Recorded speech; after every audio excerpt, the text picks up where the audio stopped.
nagkaroon kami ng kasulatan. So, handwritten ng ina ni Jane. Na binibigay niya na sa akin lahat ang pangangalaga kay Jane. Ano man na maging desisyon ko, lahat ay sa akin. Bakit ganun? Tita ko siya, tapos wala man lang siyang kakonsensya na alagaan yung anak niya. Para kasi sinabi ko sa kanya na, tita, bili mo naman si Jane ng gatas. Pero sinabi niya, wag na daw. Sa Facebook po, chinachat ko lang po siya. Tapos lagi niya lang po sa akin, nagsisend lang po siya nung pic ni baby niya. Pero hindi niya po sa akin kinakamusta si Jane. Tsaka may GC po kami. Ayaw niya po daw na magsisend kami ni Jane ng picture. Kung magsisend daw po ako ng picture, dapat sa kanya na lang daw po. Hindi na po ako nagsasend sa kanya ng picture kasi nawawalan po ako ng gana. Para saan pa kung mag-picture kami ni Jane, wala din naman po siyang paalam kay Jane. Minsan ayoko na rin po magsalita sa kapatid niya. Siguro wala siyang puso sa anak niya. Mapapatawad ko siya. Pero sabi ko nga, i-give up ko ang batang yan or ibibigay ko kung sa kanya man. Pero ang gusto ko po, siya ang mag-alaga. Pero kung hindi po siya mag-alaga, ibibigay niya kung kani-kanino. Hanggang sa huli, hanggang sa husgado, maglalabang kami ng kapatid ko.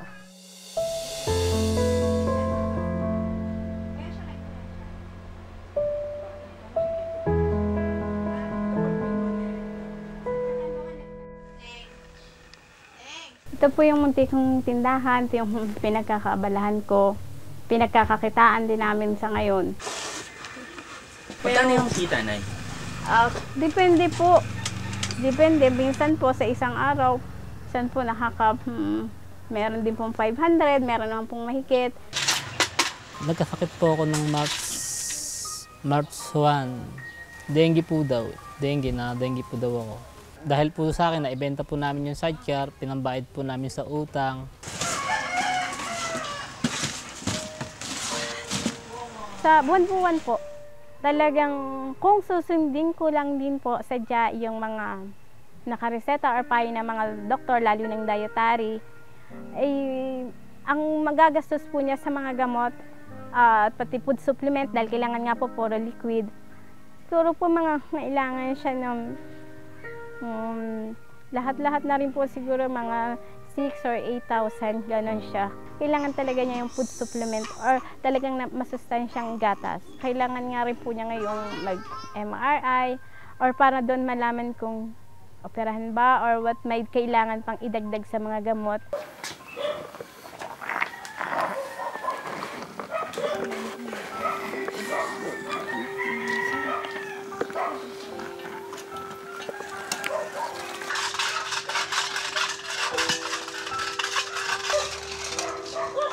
Every month, pag kami lumuluwas, check up po ni Jane, binubuhat ko po sila. Una, sasakay ko muna po yung si baby Jane sa tricycle. Pangalawa po yung asawa ko, sunod yung wheelchair. Naawa rin po ako dito sa kinakasama ko. Sa una po, syempre, mula pa dito sa amin, sasakay kami ng tricycle, kakargahin niya ako.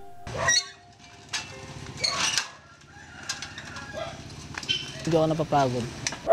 Nadaman ko na kasi inisip ko gagaling sila eh.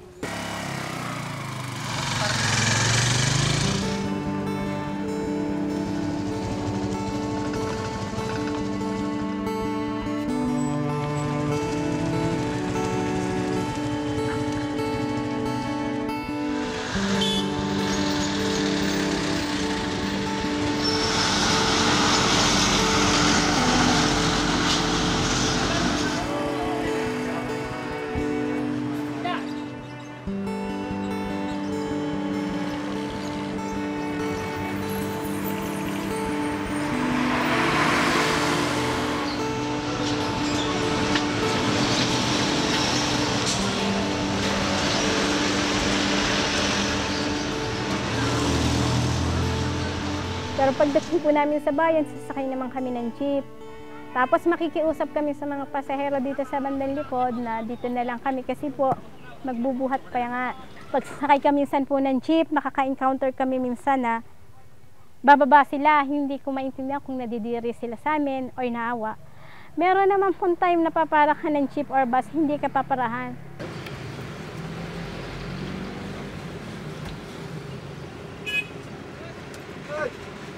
Abala daw kami. Kung alam nyo lang, magpalit tayo ng kalagayan. Kayo may anak ng ganyan at asawa, ano mararamdaman nyo pagka ayaw nyo kami isakay? Psychologically, mas madalas nauuna yung awa. Kaya tayo tumutulong dahil naaawa tayo. Then later on, mafe-feel natin na yun palang tinutulungan natin, mahal na natin. Pagmamahal. Talagang pagmamahal, hindi sa bata, kung hindi doon sa babae, doon sa nanay ng bata. No? Na kumbaga sa umpisa, sabihin na natin, wala siyang choice. Kung hindi, package deal to eh. So gagawin ko na lang, no? Mamahalin ko na lang, susubukan ko.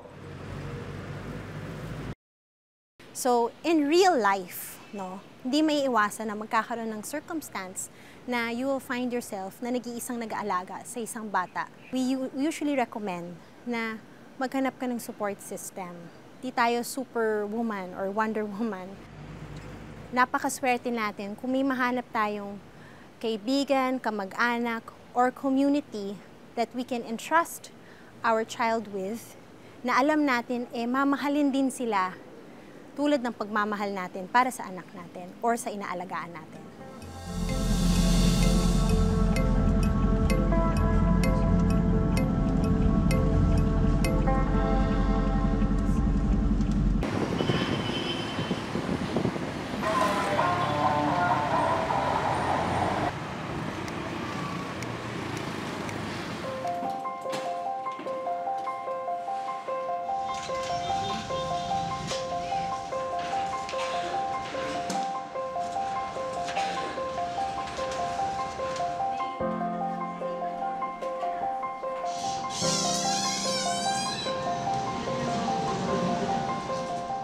Sige, padinig po ako. Medyo may plema po, pero konti lang naman. Measure din natin yung ulo niya. Pwede akong maglakad. 55 po. Ang nakalagay kasi dito, ang previous niya ay 60, pero yung kuha ko dito sa akin ay 55. Lumiit, ibig sabihin yung ulo ni Sanjay. O sa medical term, bumuti siya. Ibig sabihin, hindi na siya nag-accumulate, hindi na lumalaki yung ulo niya. Ang congenital hydrocephalus ay isang kondisyon kung saan dumadami yung tubig sa utak ng isang bata. Merong bara sa daluyan ng tubig sa utak na nagdevelop habang ang bata ay nasa sinapupunan pa lamang. Ang usual causes nun, usually kasi kulang sa folic acid, yung mga nanay. Ang formation ng bata ay within the first trimester of pregnancy. Kung doon, expose siya sa stress, kung pinilit siyang ilaglag, pwedeng yung formation ng bata hindi naging maganda. Kailangan natin maglagay ng VP shunt o yung tinatawag na ventriculoperitoneal shunt para ma-drain yung excess CSF sa utak papunta sa tiyan. Kung nabigyan siya ng shunt agad, pwede po siyang maging batang normal. Masyado ng malaki, puro tubig na yung laman ng utak niya, yung brain matter, lumiliit, kaya yung mga function niya sa ibang part ng katawan niya, hindi na niya nagagamit. Lalagay niya sa loob. Okay, sige.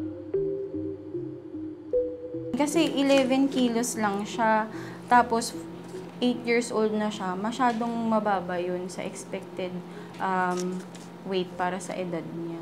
Pag hindi siya nakainom, yan, aatakihin siya ng seizure niya. Tapos matagal yung mga seizure episodes niya, nababawasan ng oxygen supply yung utak niya. Pwedeng mong maging dahilan ng pagkawala niya din yun.